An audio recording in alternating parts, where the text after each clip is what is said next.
would actually write. I like writing a lot.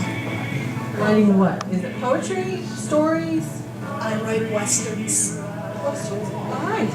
This is Donna, and she's 62 years old. We're going to give her a big hand. Star is 62 also. She likes to crochet, work in her garden, spend time with her family. I'm going to have you reach in there and draw a piece of paper out. We'll ask you a question.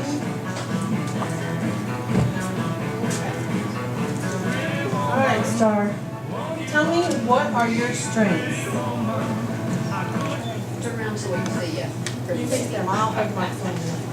I'd say my main strength is working with other people and helping them to feel good about themselves.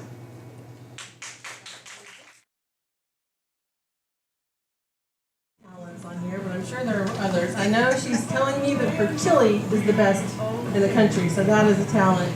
But we're going to put that to a test in November. Sure. Piece of paper for you. All right. And your question is, what or who inspires you? Oh, I would say that my very best friend inspires me. He keeps telling me that I can do it and we can get it done, and that is very important to know that you can do it. Absolutely. To have someone telling you that and backing you up. That's a good thing.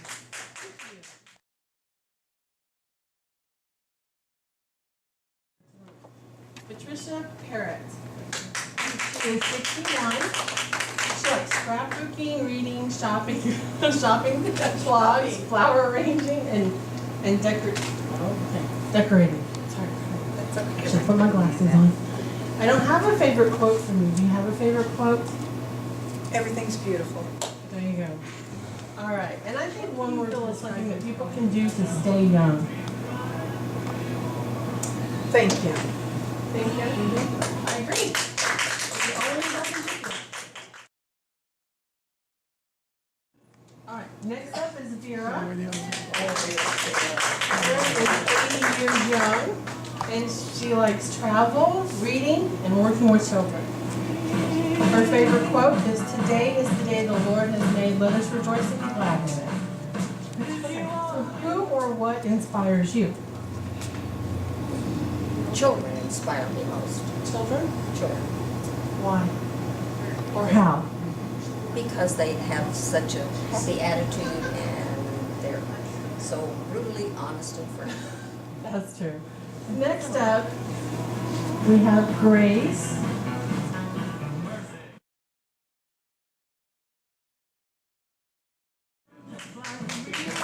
All right. Grace is 92 years young. She likes reading, working in her yard, attending church, going out to eat, road trips. My hope is for all to love and know God. She And looks one word to lovely. describe, come this way. She looks so One word to pretty. describe Grace would be lady. And she's definitely ladylike and very poised, even when we're out walking around. So turn around and face everybody. What has been the most significant accomplishment in your life? Learning to love people regardless of race or color or anything else in their life, and not to hold any grudge against anybody.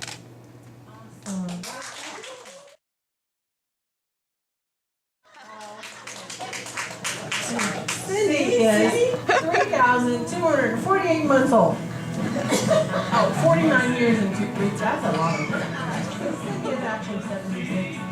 And she likes to garden, travel, she gets enjoys dark, her grandkids, swimming, hiking, and most of all, Cindy likes to laugh. And her favorite quote, "You sure look great for the years you've been through, but..." Doesn't the future scare the heck out of you? Oh, if you had 30 minutes a day to do anything you want, what would it be? What would it be? If I had 30 minutes a day to do anything I wanted to do, probably eat, sleep, and love. All in 30 minutes? All in 30 minutes. Oh my goodness. Yeah. Very good time management. All right, our next lady up is Pam Monroe. She is 63, and she likes to to read and watch NASCAR and what else does she like to do? All sorts of things. Living every day as if it is your last. And one word to describe her is fun. I would say silly, but fun words here. Okay, go draw your question. And then Jan will your question. Cannot unfold. What was the most significant accomplishment in your life?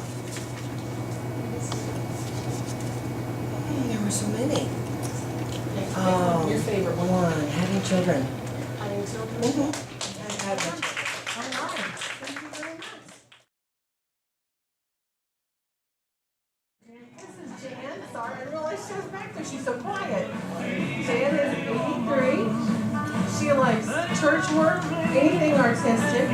She volunteers. She likes to see her grandkids and her kids. And I know that Jan likes yoga because she comes here to do yoga on Wednesdays. I'm gonna walk her. Her favorite quote is "Don't judge a book by its cover." And one word to describe Jan is dependable. All right, if you want to draw your question for me. All right, let's see what it says. I printed them big so I could see them without the glasses. What are your strengths? I'm always ready to go. Always ready to go. That is a good thing. All right, thank you very much.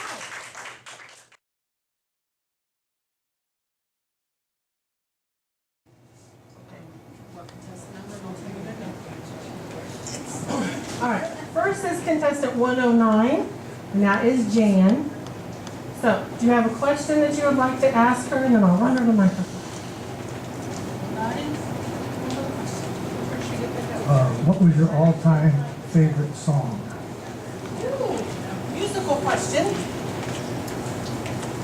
Well, I'm not very. Amazing Grace.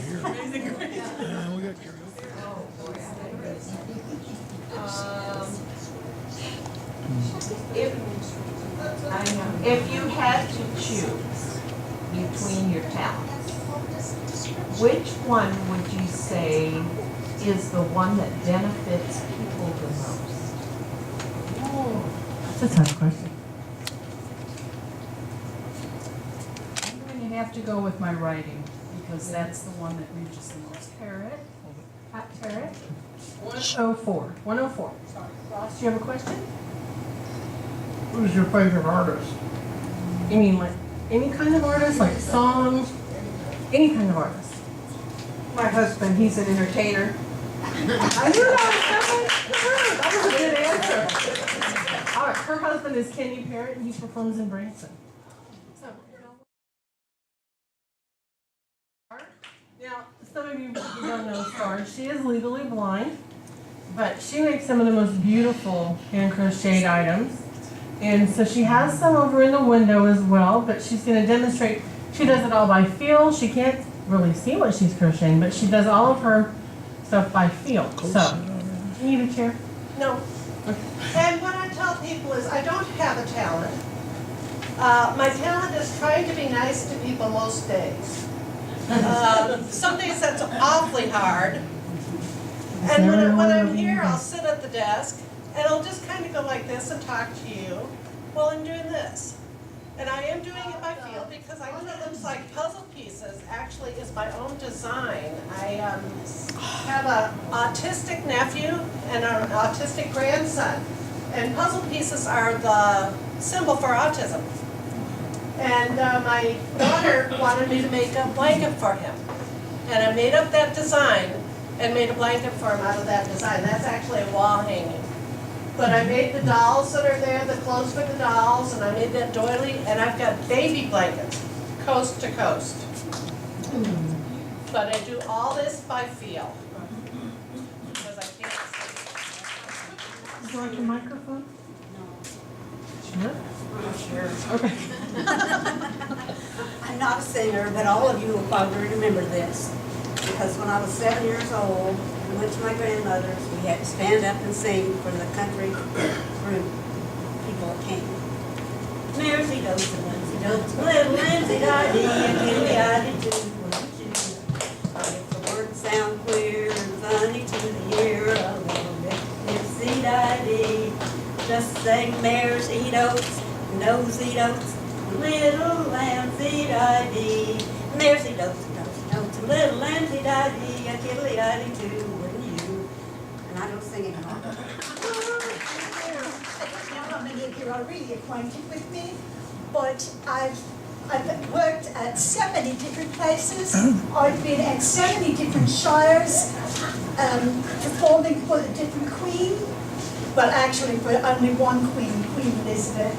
And I've been at the Wisconsin Shire of Bristol. I've been at the Texas Shire of Plantersville. I've been at the shires of Michigan and Minnesota and Ohio. And I must say, it is such a pleasure to be here, where you don't have to wear a gown down to the ground, and you don't have to have your elbows covered, and you don't have to wear a corset or a bodice, and it's just so nice where you can breathe. And I'm going to now allow you to hear me sing. I've done this for the Queen so many times. I'm going to sing for you a song called Angel on My Shoulder. Are you ready to hear me?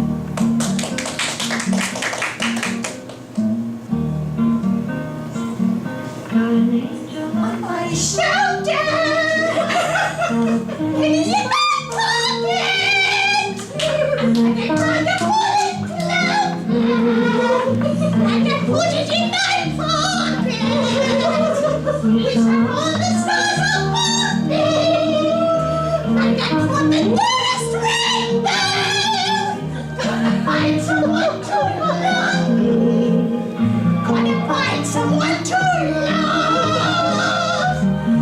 Well, I toss out and nickels in the wishing well, and stand the fortune cookies tell. And when a loving penny and a mustard seed,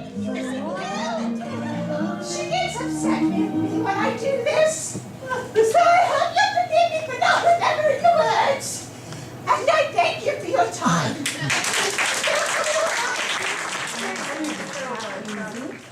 I believe she's playing the Indian flute. Is that right? Is that right, Bob? Native American. Native American flute. Sorry. Oh, no political correctness here. All right. All right.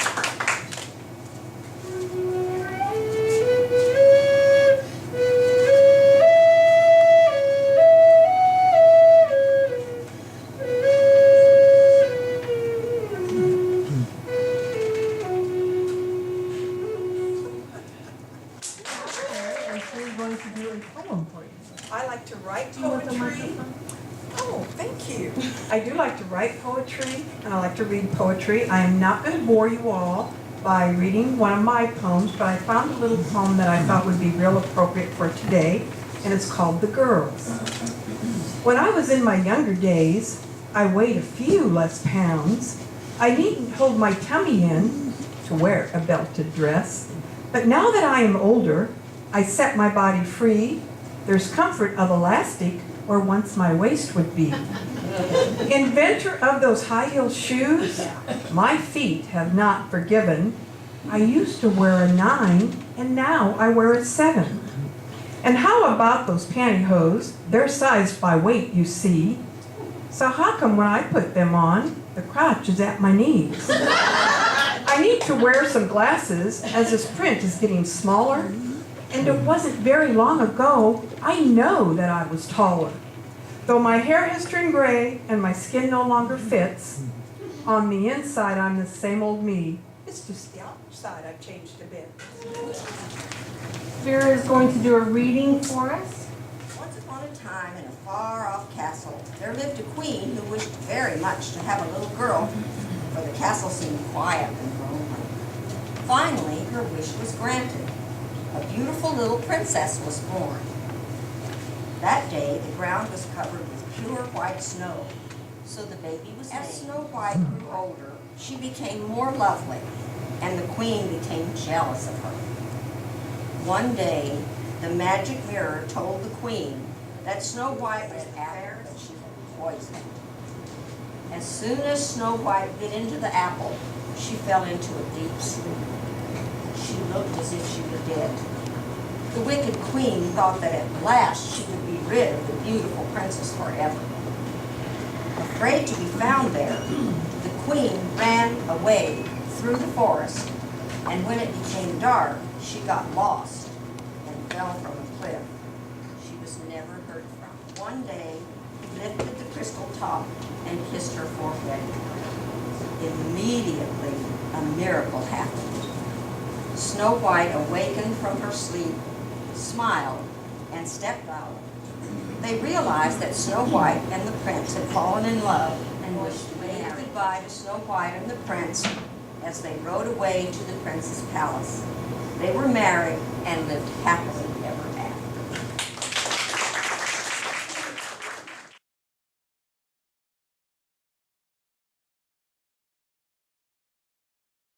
Have them all come out and line up in the order that they started us with. So first is Donna.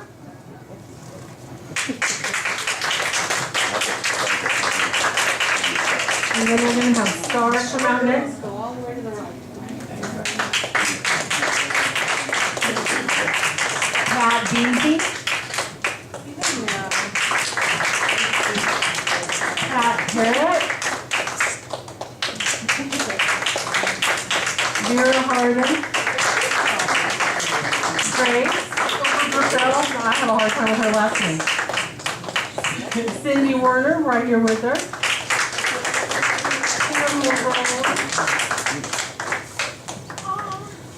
And Miss Jan Beck. All right. And give them all a big hand.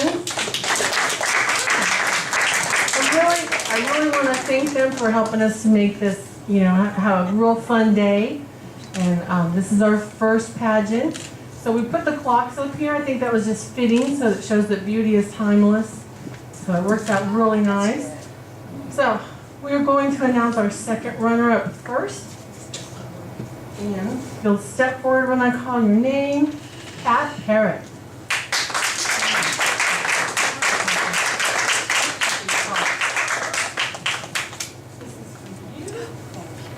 And so is this. I'll try not to whack you in the head or anything.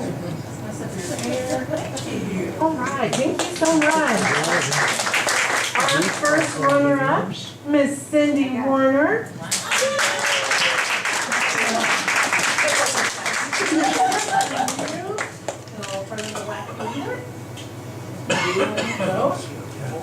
All right. And our queen, Miss Vera Harden. I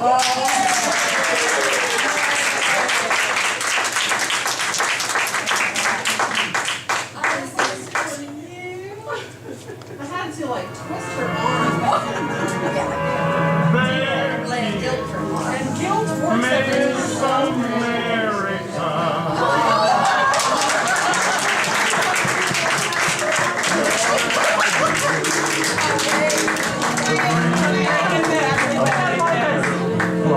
Like I said, all of you are going home with a little something we have.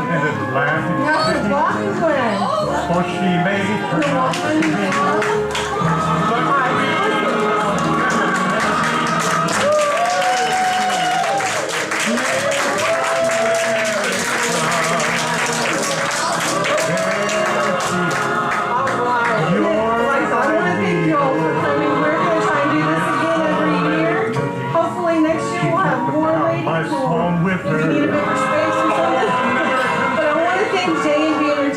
all their music and their help.